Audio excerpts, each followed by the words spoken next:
Job chapter 31. I made a covenant with my eyes. How then should I look lustfully at a young woman? For what is the portion from God above, and the heritage from the Almighty on high? Is it not calamity to the unrighteous, and disaster to the workers of iniquity? Doesn't he see my ways, and count all my steps? If I have walked with falsehood, and my foot has hurried to deceit, let me be weighed in an even balance, that God may know my integrity.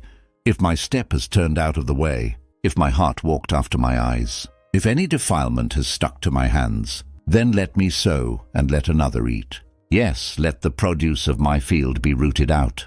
If my heart has been enticed to a woman, and I've laid wait at my neighbor's door, then let my wife grind for another, and let others sleep with her. For that would be a heinous crime. Yes, it would be an iniquity to be punished by the judges, for it is a fire that consumes to destruction, and would root out all my increase. If I have despised the cause of my male servant, or of my female servant, when they contended with me, what then will I do when God rises up? When he visits, what will I answer him? Didn't he who made me in the womb make him? Didn't one fashion us in the womb? If I have withheld the poor from their desire, or have caused the eyes of the widow to fail, or have eaten my morsel alone, and the fatherless has not eaten of it. No, from my youth he grew up with me as with a father. I have guided her from my mother's womb. If I have seen any perish for want of clothing, or that the needy had no covering, if his heart hasn't blessed me, if he hasn't been warmed with my sheep's fleece, if I have lifted up my hand against the fatherless, because I saw my help in the gate, then let my shoulder fall from the shoulder blade, and my arm be broken from the bone, for calamity from God is a terror to me. Because of his majesty I can do nothing. If I have made gold my hope, and have said to the fine gold, you are my confidence, if I have rejoiced because my wealth was great, and because my hand had gotten much, if I have seen the sun when it shined, or the moon moving in splendor, and my heart has been secretly enticed, and my hand threw a kiss from my mouth, this also would be an iniquity to be punished by the judges, for I would have denied the God who is above. If I have rejoiced at the destruction of him who hated me, or lifted up myself when evil found him, I have certainly not allowed my mouth to sin by asking his life with a curse. If the men of my tent have not said, who can find one who has not been filled with his meat? The foreigner has not camped in the street, but I have opened my doors to the traveler. If like Adam I have covered my transgressions, by hiding my iniquity in my heart, because I feared the great multitude, and the contempt of families terrified me, so that I kept silence and didn't go out of the door. Oh, that I had one to hear me! Behold, here is my signature. Let the Almighty answer me. Let the accuser write my indictment. Surely I would carry it on my shoulder, and I would bind it to me as a crown. I would declare to him the number of my steps. I would go near to him like a prince. If my land cries out against me, and its furrows weep together, if I have eaten its fruits without money, or have caused its owners to lose their life, let briars grow instead of wheat, and stinkweed instead of barley. The words of Job are ended. Job chapter 32. So these three men ceased to answer Job, because he was righteous in his own eyes. Then the wrath of Elihu, the son of Barachel, the Buzite, of the family of Ram, was kindled against Job. His wrath was kindled because he justified himself rather than God. Also, his wrath was kindled against his three friends, because they had found no answer, and yet had condemned Job. Now Elihu had waited to speak to Job, because they were older than he. When Elihu saw that there was no answer in the mouth of these three men, his wrath was kindled. Elihu, the son of Barachel the Buzite, answered, I am young and you are very old. Therefore I held back and didn't dare show you my opinion. I said, days should speak, a multitude of years should teach wisdom. But there is a spirit in man, and the Spirit of the Almighty gives them understanding. It is not the great who are wise, nor the aged who understand justice. Therefore I said, listen to me. I also will show my opinion. Behold, I waited for your words, and I listened for your reasoning, while you searched out what to say. Yes, I gave you my full attention, but there was no one who convinced Job, or who answered his words among you. Beware lest you say, we have found wisdom. God may refute him, not man, for he has not directed his words against me. Neither will I answer him with your speeches. They are amazed. They answer no more. They don't have a word to say. Shall I wait because they don't speak, because they stand still and answer no more? I also will answer my part, and I also will show my opinion, for I am full of words. The spirit within me constrains me. Behold, my breast is as wine which has no vent. Like new wineskins, it is ready to burst. I will speak that I may be refreshed. I will open my lips and answer. Please don't let me respect any man's person. Neither will I give flattering titles to any man, for I don't know how to give flattering titles, or else my Maker would soon take me away. Job chapter 33. However, Job, please hear my speech, and listen to all my words. See now, I have opened my mouth. My tongue has spoken in my mouth. My words will utter the uprightness of my heart. That which my lips know they will speak sincerely. The Spirit of God has made me, and the breath of the Almighty gives me life. If you can answer me, set your words in order before me and stand up. Behold, I am toward God even as you are. I am also formed out of the clay. Behold, my terror will not make you afraid, neither will my pressure be heavy on you. Surely you have spoken in my hearing. I have heard the voice of your words, saying, I am clean without disobedience. I am innocent, neither is there iniquity in me. Behold, he finds occasions against me. He counts me for his enemy. He puts my feet in the stocks. He marks all my paths. Behold, I will answer you. In this you are not just. For God is greater than man. Why do you strive against him? Because he doesn't give account of any of his matters. For God speaks once, yes, twice, though man pays no attention. In a dream, in a vision of the night, when deep sleep falls on men, in slumbering on the bed. Then he opens the ears of men, and seals their instruction, that he may withdraw man from his purpose, and hide pride from man. He keeps back his soul from the pit, and his life from perishing by the sword. He is chastened also with pain on his bed, with continual strife in his bones, so that his life abhors bread, and his soul dainty food. His flesh is so consumed away that it can't be seen. His bones that were not seen stick out. Yes, his soul draws near to the pit, and his life to the destroyers. If there is beside him an angel, an interpreter, one among 1,000, to show to man what is right for him, then God is gracious to him and says, Deliver him from going down to the pit. I have found a ransom. His flesh will be fresher than a child's. He returns to the days of his youth. He prays to God, and he is favorable to him, so that he sees his face with joy. He restores to man his righteousness. He sings before men and says, I have sinned, and perverted that which was right, and it didn't profit me. He has redeemed my soul from going into the pit. My life will see the light. Behold, God does all these things, twice, yes, 3 times with a man, to bring back his soul from the pit, that he may be enlightened with the light of the living. Mark well, Job, and listen to me. Hold your peace, and I will speak. If you have anything to say, answer me. Speak, for I desire to justify you. If not, listen to me. Hold your peace, and I will teach you wisdom. Job chapter 34. Moreover, Elihu answered, Hear my words, you wise men. Give ear to me, you who have knowledge. For the ear tries words, as the palate tastes food. Let us choose for us that which is right. Let us know among ourselves what is good. For Job has said, I am righteous. God has taken away my right. Notwithstanding my right, I am considered a liar. My wound is incurable, though I am without disobedience. What man is like Job, who drinks scorn like water, who goes in company with the workers of iniquity, and walks with wicked men? For he has said, It profits a man nothing, that he should delight himself with God. Therefore listen to me, you men of understanding. Far be it from God, that he should do wickedness, from the Almighty, that he should commit iniquity. For the work of a man he will render to him, and cause every man to find according to his ways. Yes, surely God will not do wickedly, neither will the Almighty pervert justice. Who put him in charge of the earth? Or who has appointed him over the whole world? If he set his heart on himself, If he gathered to himself his spirit and his breath, all flesh would perish together, and man would turn again to dust. If now you have understanding, hear this. Listen to the voice of my words. Should even one who hates justice govern?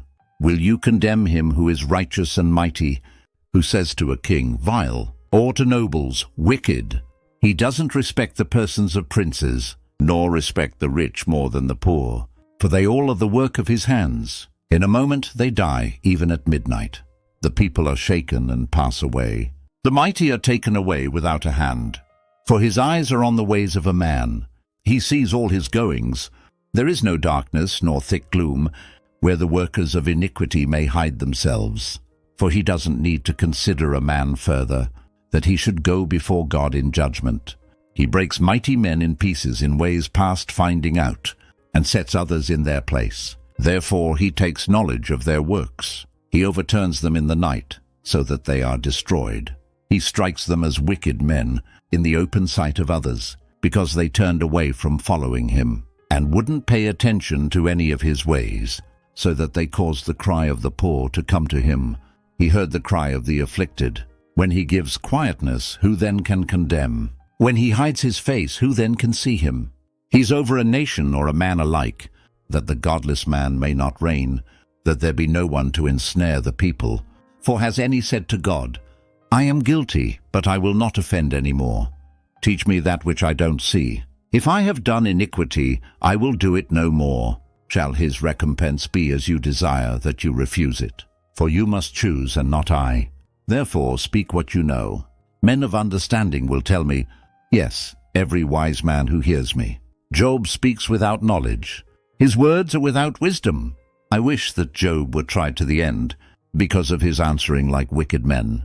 For he adds rebellion to his sin. He claps his hands among us, and multiplies his words against God. Job chapter 35. Moreover Elihu answered, Do you think this to be your right? Or do you say, My righteousness is more than God's? That you ask, What advantage will it be to you? What profit will I have more than if I had sinned? I will answer you, and your companions with you. Look to the skies and see the skies which are higher than you. If you have sinned, what effect do you have against him? If your transgressions are multiplied, what do you do to him? If you are righteous, what do you give him? Or what does he receive from your hand? Your wickedness may hurt a man as you are, and your righteousness may profit a son of man. By reason of the multitude of oppressions they cry out. They cry for help by reason of the arm of the mighty. But no one says, Where is God my Maker, who gives songs in the night, who teaches us more than the animals of the earth, and makes us wiser than the birds of the sky? There they cry, but no one answers, because of the pride of evil men. Surely God will not hear an empty cry, neither will the Almighty regard it. How much less when you say you don't see him? The cause is before him, and you wait for him. But now, because he has not visited in his anger, neither does he greatly regard arrogance. Therefore Job opens his mouth with empty talk, and he multiplies words without knowledge. Job chapter 36. Elihu also continued and said, Bear with me a little, and I will show you, for I still have something to say on God's behalf. I will get my knowledge from afar, and will ascribe righteousness to my Maker. For truly my words are not false. One who is perfect in knowledge is with you. Behold, God is mighty and doesn't despise anyone. He is mighty in strength of understanding. He doesn't preserve the life of the wicked, but gives justice to the afflicted. He doesn't withdraw his eyes from the righteous, but with kings on the throne he sets them forever, and they are exalted. If they are bound in fetters, and are taken in the cords of afflictions, then he shows them their work, and their transgressions, that they have behaved themselves proudly. He also opens their ears to instruction, and commands that they return from iniquity. If they listen and serve him, they will spend their days in prosperity, and their years in pleasures. But if they don't listen, they will perish by the sword. They will die without knowledge. But those who are godless in heart lay up anger. They don't cry for help when he binds them. They die in youth. Their life perishes among the unclean. He delivers the afflicted by their affliction, and opens their ear in oppression. Yes, he would have allured you out of distress into a wide place where there is no restriction. That which is set on your table would be full of fatness. But you are full of the judgment of the wicked. Judgment and justice take hold of you. Don't let riches entice you to wrath. Neither let the great size of a bribe turn you aside. Would your wealth sustain you in distress, or all the might of your strength? Don't desire the night, when people are cut off in their place. Take heed, don't regard iniquity, for you have chosen this rather than affliction. Behold, God is exalted in his power. Who is a teacher like him?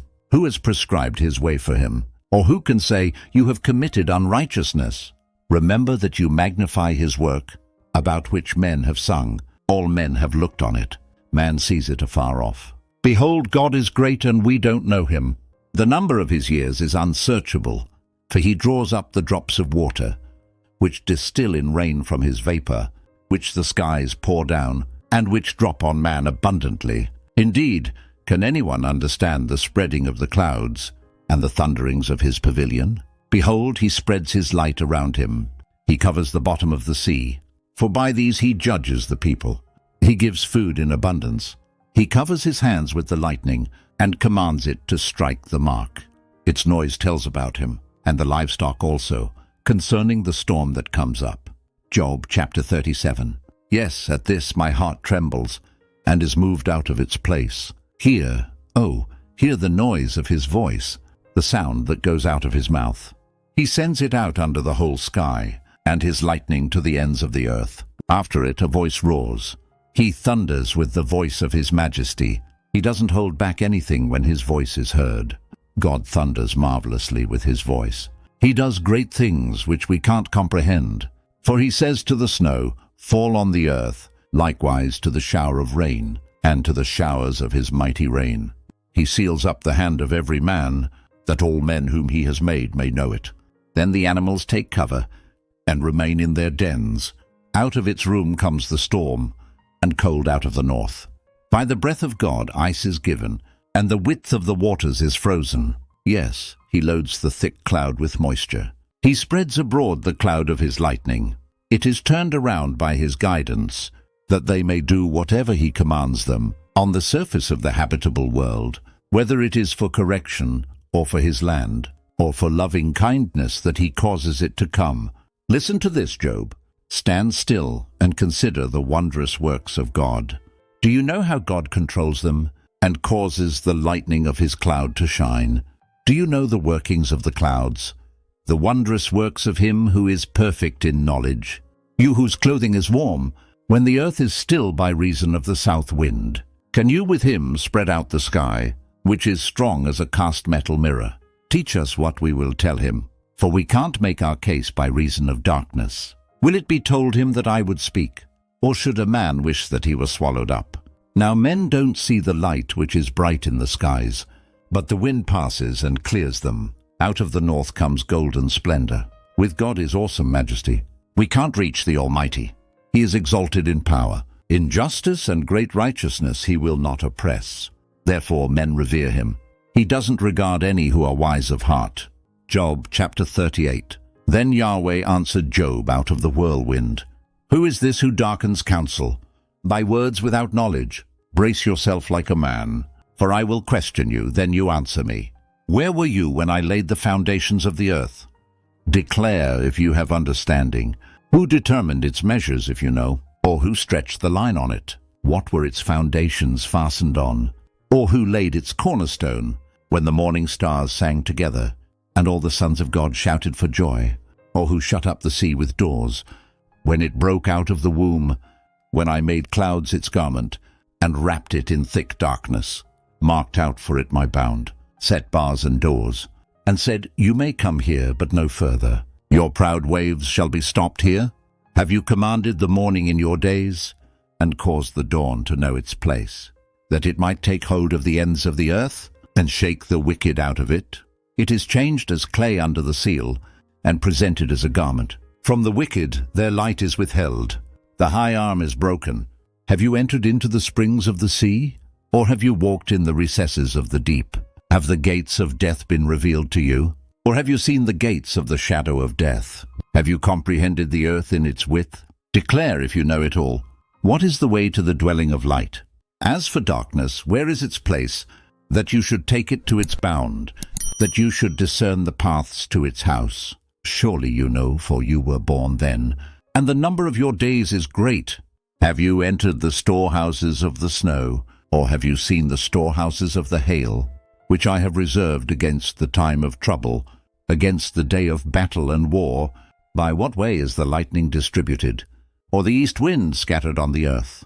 Who has cut a channel for the flood water, or the path for the thunderstorm, to cause it to rain on a land where there is no man, on the wilderness in which there is no man, to satisfy the waste and desolate ground, to cause the tender grass to grow? Does the rain have a father, or who fathers the drops of dew? Whose womb did the ice come out of? Who has given birth to the grey frost of the sky? The waters become hard like stone when the surface of the deep is frozen. Can you bind the cluster of the Pleiades, or loosen the cords of Orion? Can you lead the constellations out in their season? Or can you guide the bear with her cubs? Do you know the laws of the heavens? Can you establish its dominion over the earth? Can you lift up your voice to the clouds, that abundance of waters may cover you? Can you send out lightnings that they may go? Do they report to you, here we are? Who has put wisdom in the inward parts? Or who has given understanding to the mind? Who can count the clouds by wisdom? Or who can pour out the containers of the sky?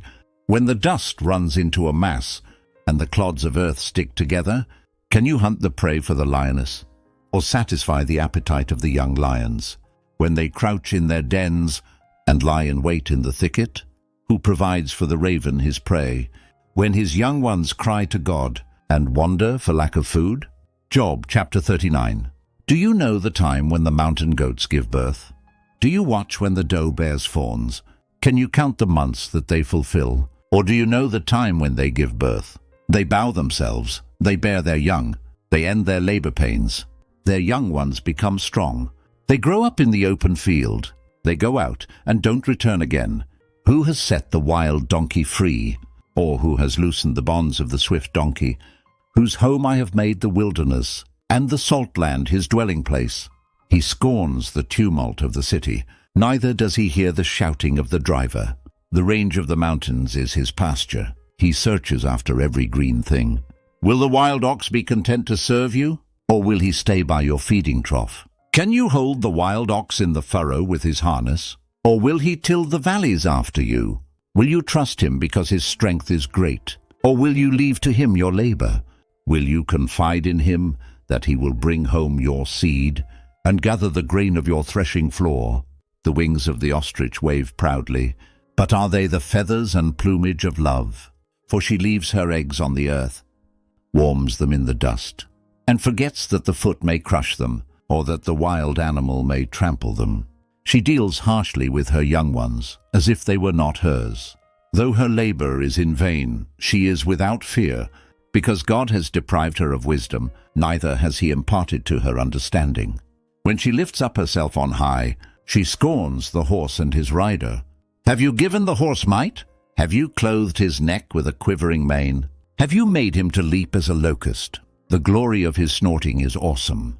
He paws in the valley and rejoices in his strength. He goes out to meet the armed men.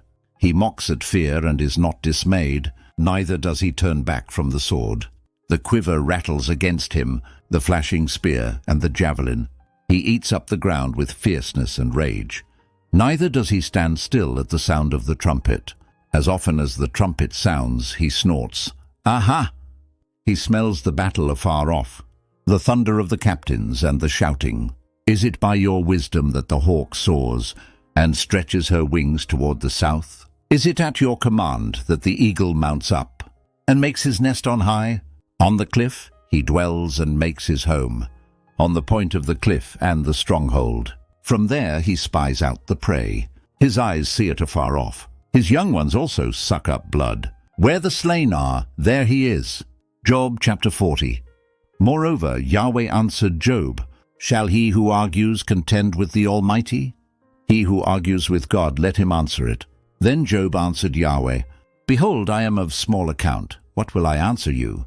I lay my hand on my mouth. I have spoken once, and I will not answer. Yes, twice, but I will proceed no further. Then Yahweh answered Job out of the whirlwind. Now brace yourself like a man. I will question you, and you will answer me. Will you even annul my judgment? Will you condemn me, that you may be justified? Or do you have an arm like God? Can you thunder with a voice like him? Now deck yourself with excellency and dignity. Array yourself with honor and majesty. Pour out the fury of your anger. Look at everyone who is proud and bring him low. Look at everyone who is proud and humble him. Crush the wicked in their place. Hide them in the dust together. Bind their faces in the hidden place. Then I will also admit to you that your own right hand can save you. See now Behemoth, which I made as well as you. He eats grass as an ox. Look now, his strength is in his thighs. His force is in the muscles of his belly. He moves his tail like a cedar. The sinews of his thighs are knit together. His bones are like tubes of bronze. His limbs are like bars of iron. He is the chief of the ways of God. He who made him gives him his sword. Surely the mountains produce food for him, where all the animals of the field play. He lies under the lotus trees, in the covert of the reed and the marsh. The lotuses cover him with their shade. The willows of the brook surround him. Behold, if a river overflows, he doesn't tremble.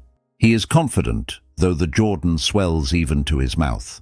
Shall any take him when he is on the watch, or pierce through his nose with a snare? Job chapter 41. Can you draw out Leviathan with a fish hook, or press down his tongue with a cord? Can you put a rope into his nose, or pierce his jaw through with a hook? Will he make many petitions to you, or will he speak soft words to you? Will he make a covenant with you, that you should take him for a servant forever? Will you play with him as with a bird, or will you bind him for your girls? Will traders barter for him? Will they part him among the merchants? Can you fill his skin with barbed irons, or his head with fish spears? Lay your hand on him. Remember the battle and do so no more. Behold, the hope of him is in vain. Won't one be cast down even at the sight of him? None is so fierce that he dare stir him up. Who then is he who can stand before me? Who has first given to me that I should repay him? Everything under the heavens is mine. I will not keep silence concerning his limbs, nor his mighty strength, nor his goodly frame. Who can strip off his outer garment? Who will come within his jaws? Who can open the doors of his face? Around his teeth is terror. Strong scales are his pride, shut up together with a close seal. One is so near to another that no air can come between them. They are joined to one another. They stick together so that they can't be pulled apart. His sneezing flashes out light. His eyes are like the eyelids of the morning. Out of his mouth go burning torches. Sparks of fire leap out. Out of his nostrils a smoke goes, as of a boiling pot over a fire of reeds. His breath kindles coals. A flame goes out of his mouth. There is strength in his neck. Terror dances before him. The flakes of his flesh are joined together. They are firm on him. They can't be moved. His heart is as firm as a stone, yes, firm as the lower millstone. When he raises himself up, the mighty are afraid. They retreat before his thrashing. If one attacks him with the sword, it can't prevail, nor the spear, the dart, nor the pointed shaft. He counts iron as straw, and bronze as rotten wood. The arrow can't make him flee. Sling stones are like chaff to him. Clubs are counted as stubble. He laughs at the rushing of the javelin. His undersides are like sharp potsherds, leaving a trail in the mud like a threshing sledge. He makes the deep to boil like a pot. He makes the sea like a pot of ointment. He makes a path shine after him. One would think the deep had white hair. On earth there is not his equal, that is made without fear. He sees everything that is high. He is king over all the sons of pride. Job chapter 42. Then Job answered Yahweh, I know that you can do all things, and that no purpose of yours can be restrained. You asked, who is this who hides counsel without knowledge? Therefore I have uttered that which I didn't understand, things too wonderful for me, which I didn't know. You said, listen now, and I will speak. I will question you, and you will answer me. I had heard of you by the hearing of the ear, but now my eye sees you. Therefore I abhor myself, and repent in dust and ashes. It was so, that after Yahweh had spoken these words to Job, Yahweh said to Eliphaz the Temanite, "My wrath is kindled against you, and against your 2 friends, for you have not spoken of me the thing that is right, as my servant Job has. Now therefore take to yourselves 7 bulls and 7 rams, and go to my servant Job, and offer up for yourselves a burnt offering, and my servant Job shall pray for you, for I will accept him, that I not deal with you according to your folly. For you have not spoken of me the thing that is right, as my servant Job has." So Eliphaz the Temanite and Bildad the Shuhite and Zophar the Naamathite went and did what Yahweh commanded them, and Yahweh accepted Job. Yahweh restored Job's prosperity when he prayed for his friends. Yahweh gave Job twice as much as he had before. Then all his brothers, all his sisters, and all those who had been of his acquaintance before came to him and ate bread with him in his house. They comforted him and consoled him concerning all the evil that Yahweh had brought on him. Everyone also gave him a piece of money, and everyone a ring of gold. So Yahweh blessed the latter end of Job more than his beginning. He had 14,000 sheep, 6,000 camels, 1,000 yoke of oxen, and 1,000 female donkeys. He also had 7 sons and 3 daughters. He called the name of the first Jemimah, and the name of the second Keziah, and the name of the third Keren Hapuk. In all the land were no women found so beautiful as the daughters of Job. Their father gave them an inheritance among their brothers. After this, Job lived 140 years, and saw his sons and his sons' sons, to 4 generations. So Job died, being old and full of days. And that concludes the book of Job, all 42 chapters wrestling with suffering and God's sovereignty. Job's journey from loss to restoration teaches us that God is worthy of trust, even when we don't understand. May you trust the Lord in every season of life. God bless you.